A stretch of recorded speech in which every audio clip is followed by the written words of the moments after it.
Hey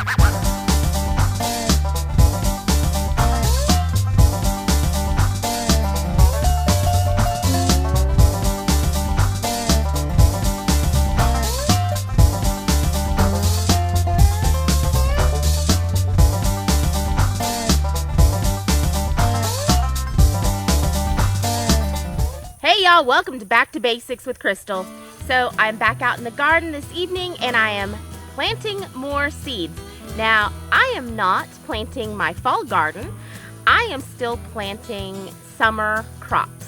Now, when I started gardening a few years back, I was told that once your spring crops died out, you were done for the season. And I always thought that was kind of silly because we have such a long grow season here. Now, I am in gardening zone 9A. I'm in Southeast Texas, and honestly, it can be kind of a challenge to garden here in this area. For one, the sun can be really, really bright here and cause damage to tender plants. And stressed out plants don't tend to be happy, productive, fruit-bearing plants. However, the last couple of years, I have worked really hard at growing plants in this late summer season right up to our first frost. I've had pretty good luck with it, even when naysayers said it could not be done. Okay, so I've picked up a couple of tricks over the years on keeping my plants really healthy. And the first one, probably the most important of them all, is thick mulch. I advocate for it all the time, and especially in the heat of the summer, it is so super important to keep your plants mulched and mulched well. I have found that what mulch does, and I don't care what kind you use. I don't care if you use the bagged variety from the store, wood chips, hay, straw, grass clippings, leaves, whatever you choose. It doesn't matter as long as you keep it thick. So what happens, what I have seen happen, is that very thick layer of mulch first keeps the soil moist. It keeps it moist. So you're not going to have to water as much. To be quite honest with you, I do water my plants when I water the seeds and I water young seedlings. And really pretty much after that, I only water if the soil is dry underneath the hay. Another advantage to keeping a thick mulch in the heat of the summer is it's going to keep your soil cool, therefore keeping your roots cool. And nice, strong, healthy roots equals a nice, healthy, strong plant. So we're going to keep the soil moist and we're going to keep the soil cool, keeping those roots moist and keeping them cool and helping them survive the heat of the summer. The other important thing to growing in the heat of the summer is making sure your plants are getting enough water. I mean, we need lots more water in the summertime than we do in the winter. Same thing for your plants.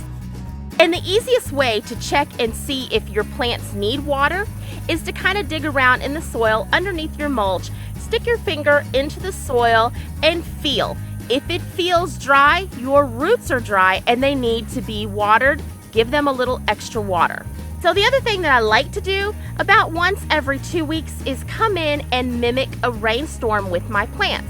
And all that means is I'm simply going to water the leaves of the plants. Now this is just gonna clean off some of the dust and some of the dirt from, being outside. Plants really do take some water in from their leaves, and it's just gonna freshen them up just like after a rainstorm. So now my final trick, and this is probably my biggest secret on growing a successful garden in the heat of the summer, is when I'm choosing seeds that I know I'm going to plant in the heat of the summer, I look to other countries and the plants that they're growing.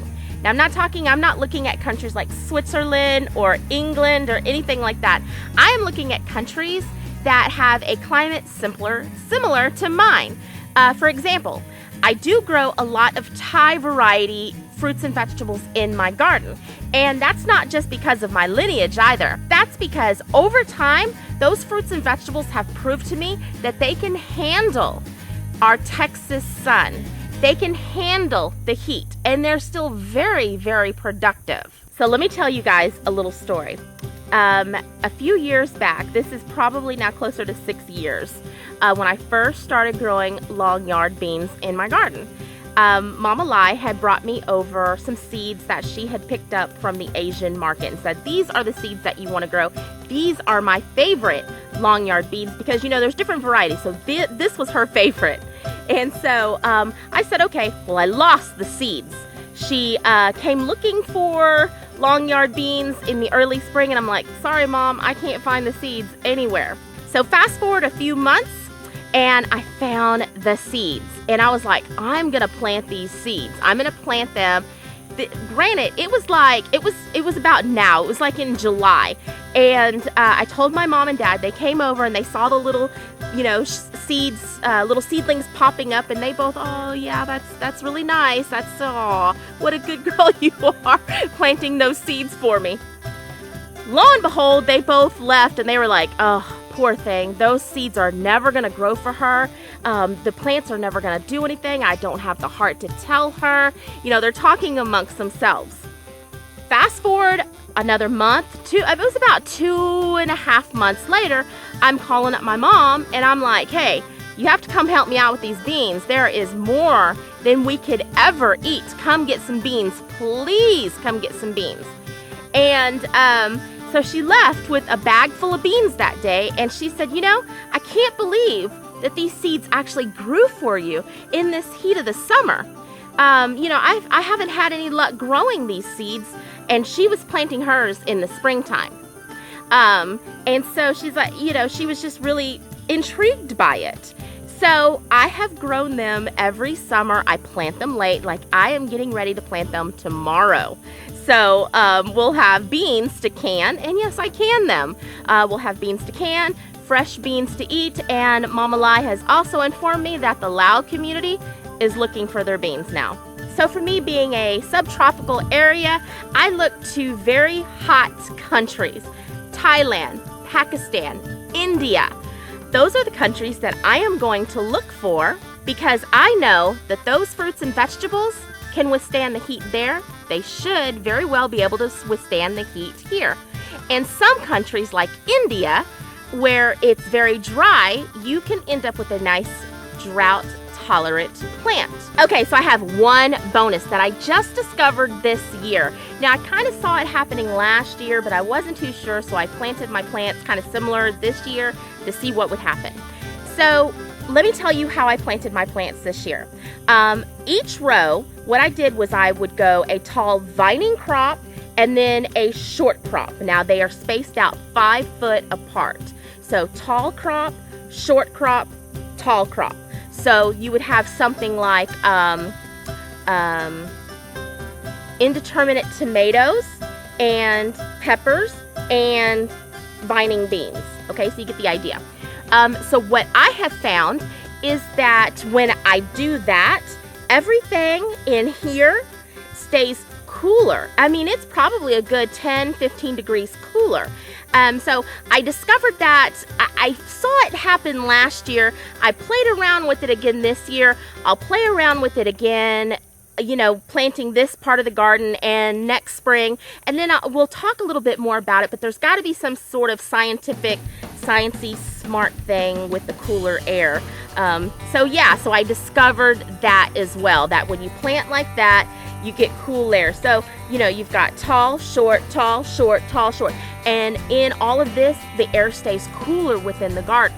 So it's kind of really, it is definitely kind of neat to see. So we will be talking about that probably in the next couple of years. I'll keep mentioning how I'm doing it, but I wanted to throw that out there just so you guys can do your own experiment and see if I'm seeing something crazy or actually there may be some science behind it. All that smart stuff. Okay, so that is it of this video. I hope you guys enjoyed this video. I hope that you found it informative, and most importantly, I hope that you implement some of these tricks and maybe a little secret into your own garden. And if you haven't done so already, please hit that subscribe button and hit the little bell icon so you're notified every time I post a video. Don't forget to like and share this video with all of your friends all across social media, And until we talk again, y'all be blessed. Bye now.